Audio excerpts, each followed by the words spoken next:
विद्यार्थी मित्रांनो नमस्कार. आज आपण ॲप्रिसिएशन ऑफ पोयम हा भाग बघूया. त्याच्यासाठी मी अगोदर कविता वाचतो आणि मग ॲप्रिसिएशन बद्दल आपण संवाद साधूया. पहिली कविता आपली 10वीच्या पुस्तकातली आहे, अ teenagers prayer. Kavita वाचूया. Each day brings new beginnings.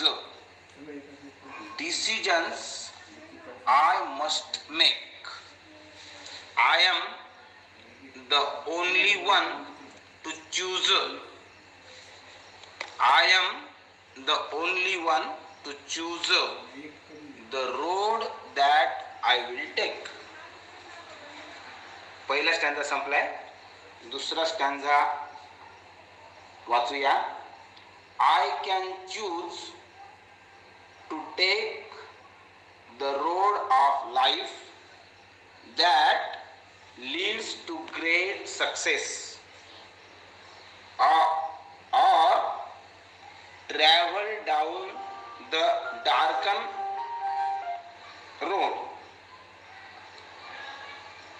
that leads to great distress.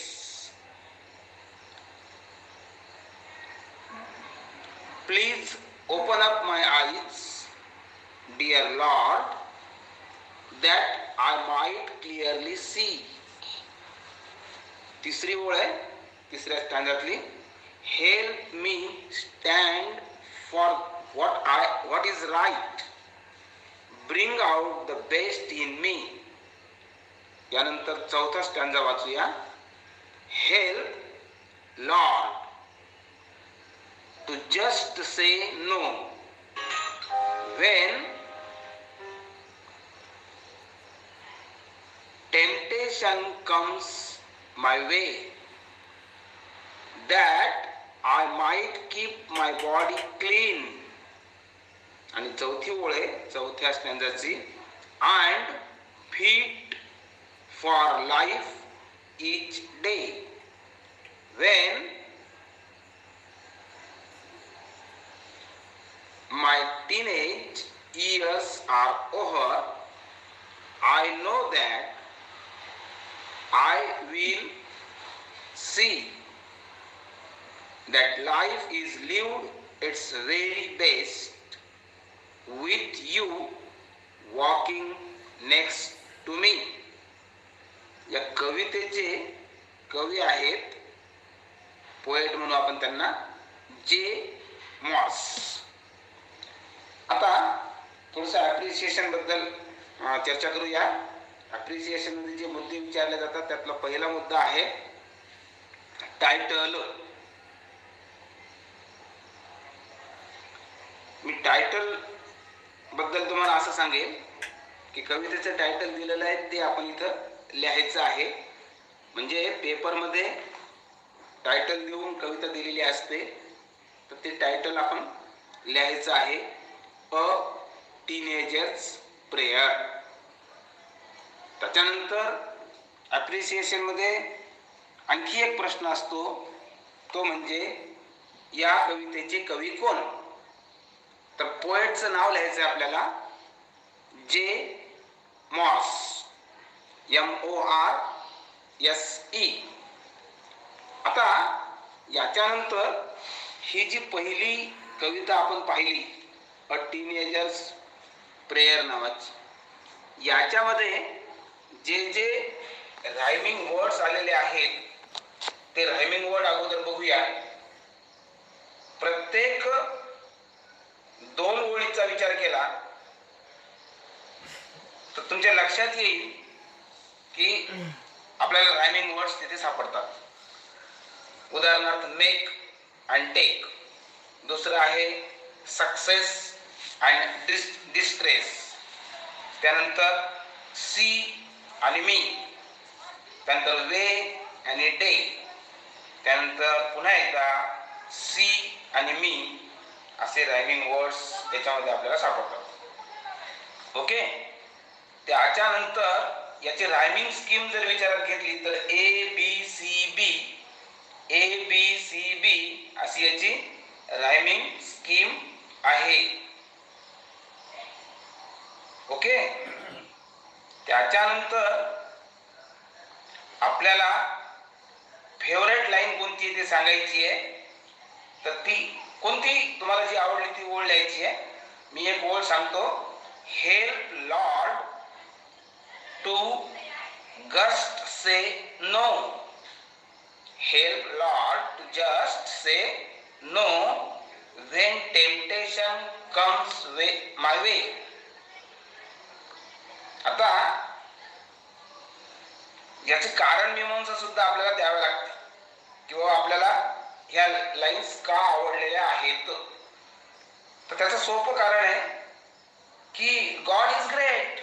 त्याच्यामुळे आपल्याला ह्या दोन ओळी आवडलेल्या आहेत. आणखी एक गोष्ट त्याच्यामध्ये विचारलेली असते ती म्हणजे थीम किंवा सेंट्रल आयडिया. या कवितेची थीम फार छान आहे.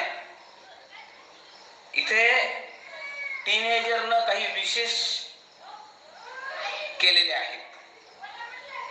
तर टीनेजर आपण लिहिणार आहे ते कसं लिहिणार आहे थीम किंवा सेंट्रल आयडिया ते बघा.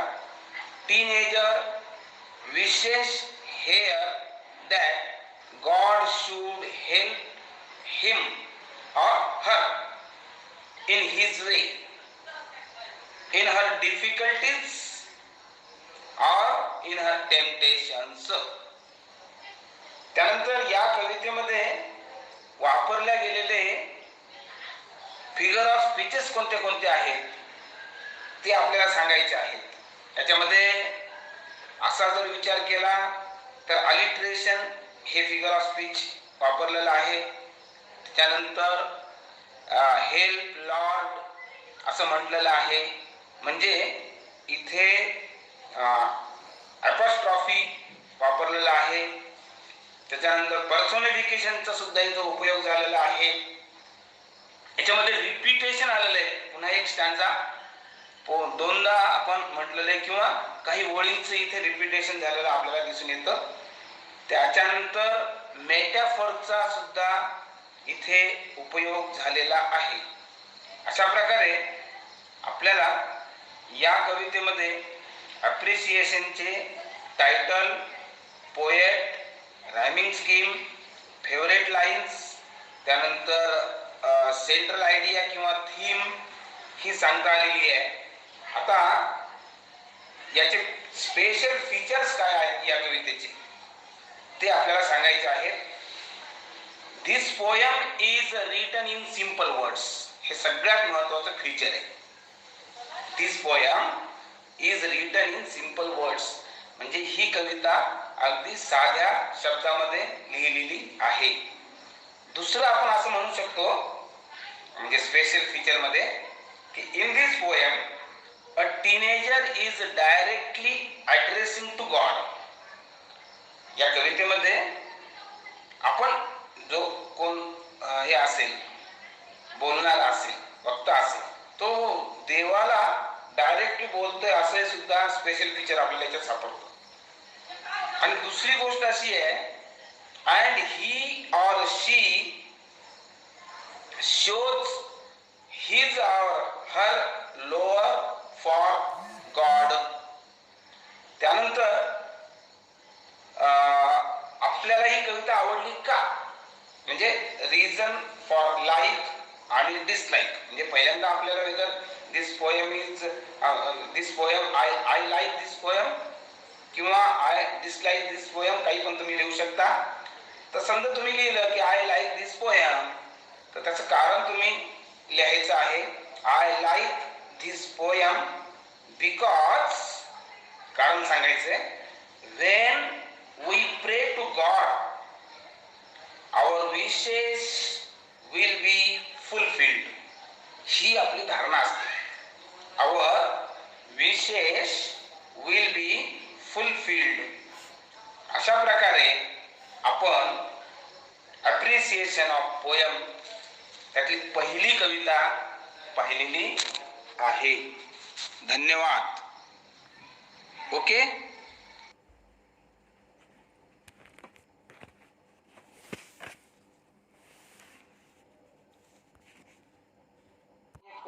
आहे.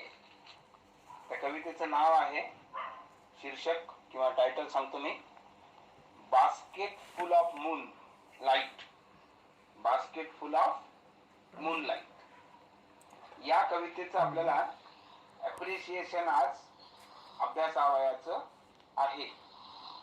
मी अगोदर कविता वाचतो. O moon, give me moonlight, basket full or 2 baskets full with seeds of moonlight. पहिला स्टँजा संपलेला आहे. आता दुसरा स्टँजा वाचूया. From the city to my village, on the sides of the path, I want to saw many small, small moons of light. The whole village goes to the city daily to work. It becomes dark on its way back, as my village is quite far. The route is tough and full of snakes and scorpions. Neither bus nor cart plies. When my father returns home, I am asleep. दुसरा stanza संपला. आता मी तिसरा stanza वाचतो. And he goes back early in the morning while I am sleeping. तिसरा stanza इथे संपला. चौथा stanza वाचणार आहे मी आता. O moon, give me a basket full of moonlight on loan. I want to light the dark route so that my father returns early. I too want to hear fairy tales and stories from him. आता शेवटचा stanza वाचतोय मी. O moon, give me a basket full of moonlight. I want to saw seeds of moon on the sides of the path. कविता वाचल्याबरोबर आपल्या एक गोष्ट लक्षात येते की याच्यामध्ये फिगर ऑफ स्पीच एक प्रकर्षानं दिसून आलेली आहे, ती म्हणजे रिपिटेशन. आता आपण अप्रिशिएशनचा अभ्यास करताना इतरही सुद्धा फिगर ऑफ स्पीचचा अभ्यास करूया, परंतु तोपर्यंत अप्रिसिएशन मध्ये ज्या ज्या गोष्टी अपेक्षित असतात उत्तरपत्रिकेमध्ये तुम्हाला लिहायच्या, त्यातली पहिली गोष्ट असते ती म्हणजे टायटल लिहायचंय. टायटल आपल्याला कविता वाचतानाच सापडलेलं आहे, ते म्हणजे बास्केट फुल ऑफ मूनलाइट. आणि दुसरा एक मुद्दा असतो तो म्हणजे कवीचं नाव. या कवीचे कवी आहेत सुनील शर्मा. खरं सांगायचं म्हणजे ही कविता ट्रान्सलेटेड पोएम आहे. डोगरी या काव्यसंग्रहातून किंवा डोगरी या कवितेचं हे ट्रान्सलेशन आहे, भाषांतर आहे. ग्रामीण भागातले परिस्थिती जी आहे तिचं वर्णन याच्यामध्ये केलेलं आहे. आता आपल्याला पुढचा मुद्दा सांगायचा आहे तो म्हणजे याची रायमिंग स्कीम कोणती आहे. तुमच्या लक्षात आलं असेल की या कवितेला विशेष अशी रायमिंग स्कीम नाहीये, म्हणून अशा कवितेला फ्री वर्स पोएम असं म्हणतात. बरं काय, म्हणजे ही कविता कशी आहे, इट इज अ फ्री वर्स poem. This poem does not have any type of rhyming scheme. आता या कवितेतल्या आवडलेल्या ओळी कोणत्या आहेत, म्हणजे फेवरेट लाईन कोणती आहेत तुमच्या. तर आपण एक गोष्ट वाचलेली याच्यामध्ये की O moon give me a basket full of moonlight on loan. किती सुंदर ओळी आहेत ह्या, की मला लोनवर मूनलाईट आणि तेही सुद्धा बास्केट फुल टू दे असं आपण देवाला अर्जव केलेला आहे. या कवितेचं आपल्याला आणखी एक गोष्ट सांगायला लागते, ती म्हणजे सेंट्रल आयडिया किंवा त्याला आपण थीम असं म्हणतो. तर या कवितेचे थीम तुम्हाला सगळ्यांना लक्षात आलेली आहे.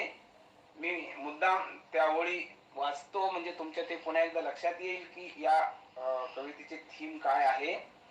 This poem is a request of a child किंवा from a child to the moon. A child is requesting it to give him one or two basketful of moonlights. सगळ्यात महत्वाची गोष्ट आहे.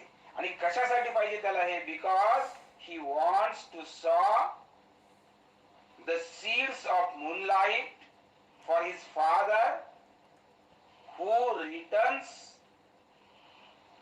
home late night. When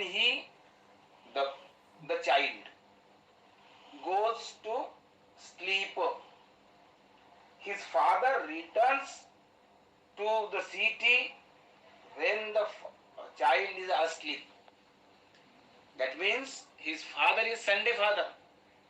Therefore, he wants to come his father early. Therefore, he wishes that there should be light on the tough road. So he requests the moon to give the seeds of moonlight. This is the central idea of the poem. आता याच्या नंतरचा appreciation मध्ये असलेला जो दुसरा महत्वाचा मुद्दा असतो, तो मुद्दा सुद्धा आपण आता लक्षात घेऊया. तो असतो फिगर ऑफ स्पीच. मी तुम्हाला सांगितलं या कवितेमध्ये रिपीटेशन हे फिगर ऑफ स्पीच वापरल्या गेलेलं आहे. त्याच्यानंतर याच्यामध्ये अलिट्रेशन या फिगर ऑफ स्पीचचा सुद्धा उपयोग केलेला आहे. सोबतच आपल्याला असं म्हणता येतं की या कवितेमध्ये पर्सोनिफिकेशनचा उपयोग मोठ्या प्रमाणात झालेला आहे. या कवितेचे पुढचा मुद्दा जो अप्रिसिएशन साठी कवितेसाठी विचारला असतो, तो मुद्दा महत्वाचा असा आहे की या कवितेचे स्पेशल फीचर काय आहेत. तर तुमच्याही लक्षात आलंय की याचे स्पेशल फीचर्स कोणते कोणते आहेत. त्याचं उत्तर लिहिताना कसं लिहायचं ते मी तुम्हाला सांगतो, ऐकून घ्या. It is a nature poem. निसर्ग कविता आहे. It has a social message. सामाजिक मेसेज आपण याच्यातून दिलेला आहे. That we should understand village life and innocence of the village child is also seen here. It is a simplicity of that poem. म्हणजे special feature आपल्याला असे लिहिता येणार आहे. त्यानंतर आपल्याला ही कविता आवडली का, आणि आवडली असेल तर का आवडली, आपल्याला ही कविता आवडली नाही का, म्हणजे लाईक अँड डिसलाईकचं उत्तर आपल्याला द्यायचंय. तर त्याचं उत्तर आपण होकारार्थी लिहूया. आय लाईक दिस पोयम असं लिहायचंय तुम्ही पेपर मध्ये.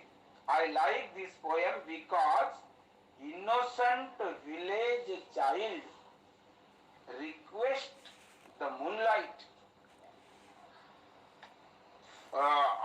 for basket full of moonlight, and for what he asked the moon to get the remedies of the difficulties his father faces. Therefore, this poem I liked, or I liked because of that. I liked this poem because of this special feature.